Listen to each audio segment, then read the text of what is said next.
BCom part तृतीय प्रश्न पत्र व्यावसायिक प्रशासन द्वितीय।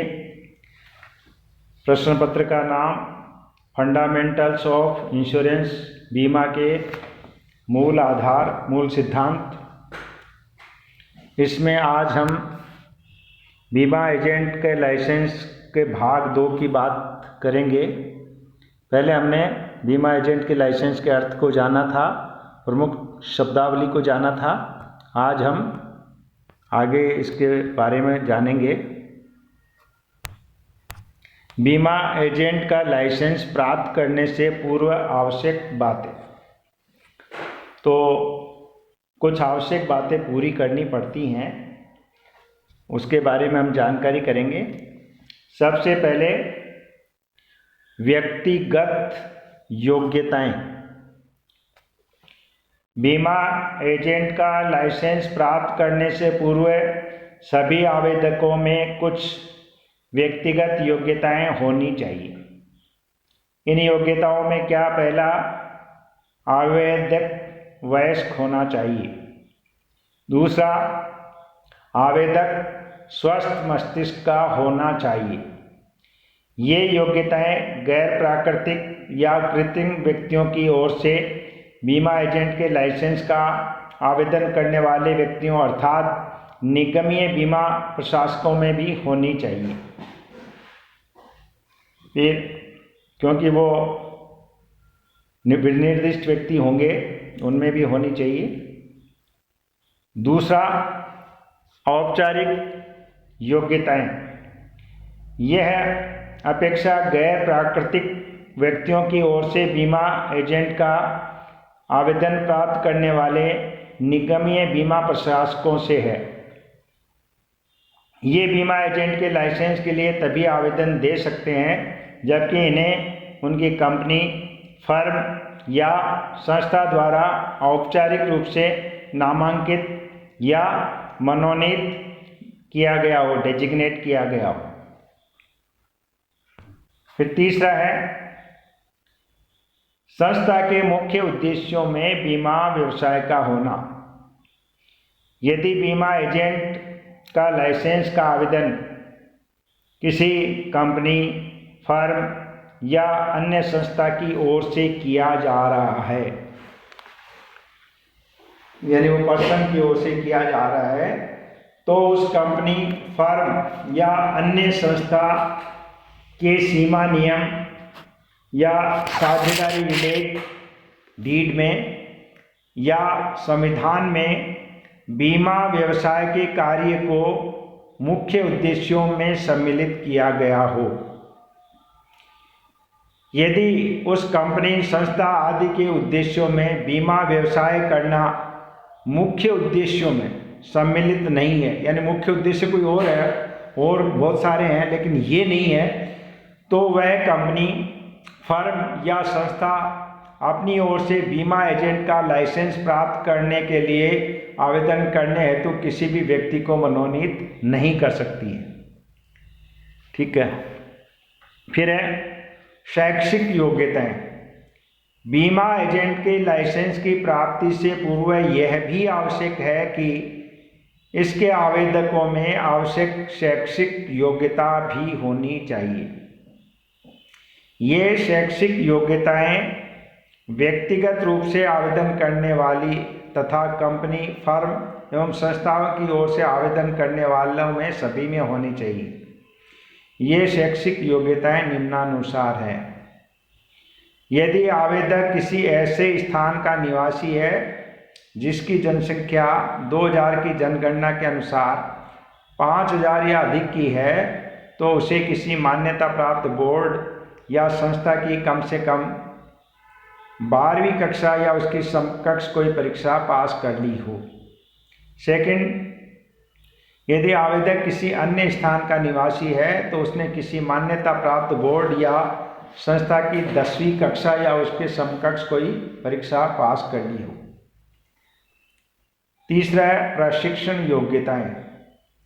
बीमा एजेंट का लाइसेंस प्राप्त करने हेतु आवेदन करने से पूर्व प्रत्येक व्यक्ति को एक निश्चित अवधि का निश्चित प्रकार का प्रशिक्षण प्राप्त करना आवश्यक है। गैर प्राकृतिक व्यक्तियों की ओर से लाइसेंस के लिए आवेदन करने वाले निगमीय बीमा प्रशासक के लिए भी यह प्रशिक्षण आवश्यक है। प्रशिक्षण किस तरह से होना चाहिए? पहला, यदि प्रथम बार लाइसेंस हेतु आवेदन किया जा रहा है तो आवेदक को कम से कम 100 घंटों का व्यावहारिक प्रशिक्षण पूरा करना चाहिए। यह प्रशिक्षण अवधि 3-4 सप्ताह की होनी चाहिए। प्रशिक्षण उसी व्यवसाय के क्षेत्र में होना चाहिए जिस व्यवसाय के लिए लाइसेंस हेतु आवेदन करना है। दूसरा ये हो सकता है प्रशिक्षण के संबंध में, यदि आवेदक पहली बार बीमा एजेंट का मिश्रित लाइसेंस प्राप्त करना चाहता है पहली बार में ही, तो उसे कम से कम 150 घंटों का व्यावहारिक प्रशिक्षण प्राप्त करना चाहिए। अगर एक का ही करता है तो 100 घंटों का, और जैसे सामान्य बीमा, जीवन बीमा सबका करना चाहता है, मिश्रित करना चाहता है, जिसको मैंने पहले बताया था, तो 150 घंटों का व्यावहारिक प्रशिक्षण प्राप्त करना आवश्यक है। तीसरी बात जो है, यदि आवेदक को कुछ संस्थाओं का भी प्रमाण पत्र सदस्यता प्राप्त है तो उसे एक व्यवसाय का लाइसेंस प्राप्त करने हेतु कम से कम 50 घंटों का व्यावहारिक प्रशिक्षण प्राप्त करना चाहिए। जैसे अगर वो इंश्योरेंस इंस्टीट्यूट ऑफ इंडिया का सदस्य है तो 50 घंटे, institute of chartered accountants of India नई दिल्ली का है तो 50 घंटे, institute of cost and works accountant of India Kolkata का सदस्य है तो 50 घंटे, institute of company secretary of India नई दिल्ली का सदस्य है तो 50 घंटे का प्रशिक्षण,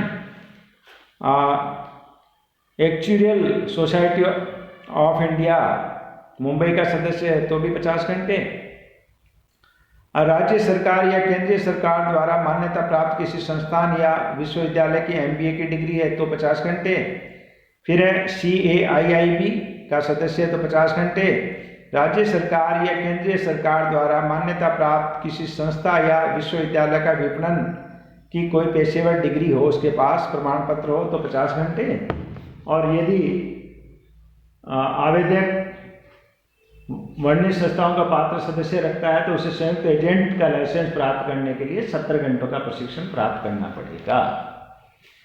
यानी उसको 100 की बजाय 50 और 150 की बजाय 70 घंटे, मिश्रित का है तो 70 घंटों का प्रशिक्षण प्राप्त करना पड़ेगा। फिर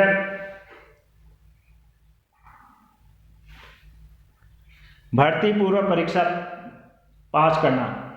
बीमा एजेंट के लाइसेंस के लिए आवेदन देने वाले प्रत्येक व्यक्ति एवं निगमीय बीमा प्रशासक को भर्ती पूर्व परीक्षा पास कर लेनी चाहिए। ऐसी परीक्षा insurance institute of India Mumbai अथवा किसी अन्य मान्यता प्राप्त संस्था द्वारा आयोजित की गई हो। भर्ती पूर्व परीक्षा जीवन बीमा या साधारण बीमा में तथा संयुक्त बीमा एजेंट की दशा में दोनों में ही पास करनी आवश्यक है। फिर व्यावसायिक योग्यताएं। बीमा एजेंट को लाइसेंस का आवेदन करने से पूर्व ही आवेदक को कुछ आवश्यक व्यावसायिक योग्यताएं भी प्राप्त कर लेनी चाहिए।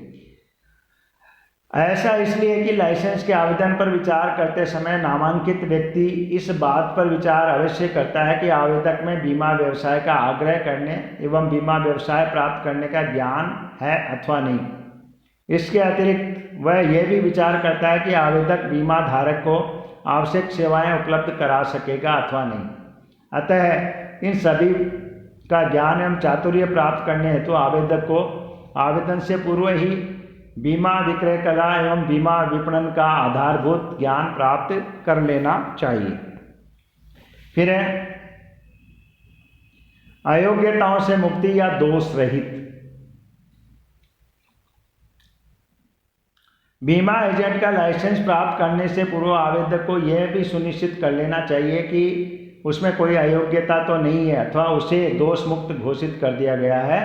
विशेष रूप से वह किसी सक्षम न्यायालय द्वारा गबन, धोखाधड़ी, जालसाजी, अपराध के लिए उकसाने या ऐसे किसी दंडनीय अपराध के लिए दोषी पाया गया है, किंतु यदि उसे ऐसे किसी अपराध की सजा पूरी किए हुए 5 वर्ष बीत गए हैं और लाइसेंस देने वाले प्राधिकारी ऐसी अयोग्यता को अयोग्यता नहीं मानने की घोषणा कर देता है तो वह दोष मुक्त हो जाता है।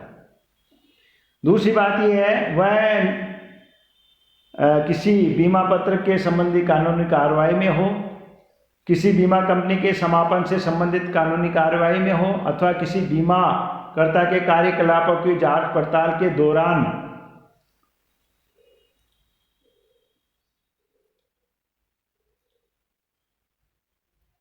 किसी बीमाकर्ता या बीमित के विरुद्ध कोई कपट, बेईमानी या मिथ्यावरण करने में जानबूझकर या मौन सहमति से भागीदारी करने का अपराधी नहीं रहा हो। फिर है